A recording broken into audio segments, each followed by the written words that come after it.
Efter valgnederlaget skal vi se, hvordan det går hjemme hos Pia Kjærsgaard. Kære lille Pia, tillykke med det. Og så er det nu slået fast, at den nye kirkeminister, det bliver den 42-årige indisk fødte Manu Sareen.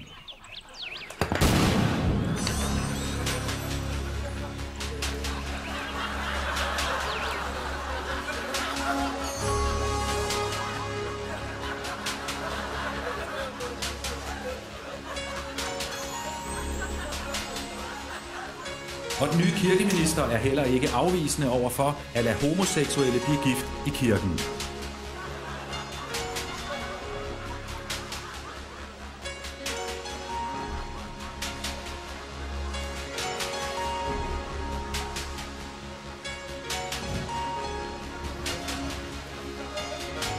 Helle Thorning-Schmidt har også valgt at afskaffe Integrationsministeriet.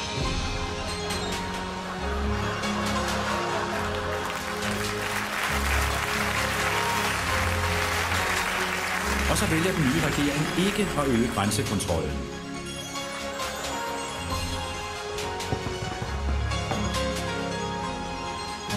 Inden længe introduceres den nye fedtskat, og det betyder, at kiloprisen på flæskesteg stiger.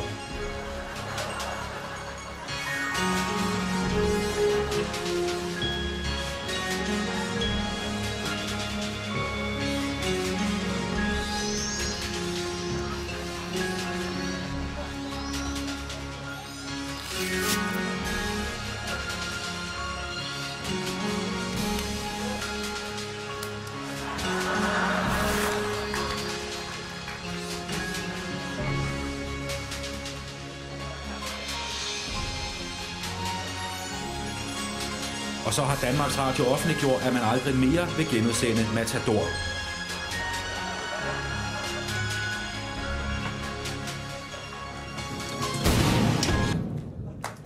Og nu til de øvrige nyheder. Al Ghani er ude af Vild med Dans.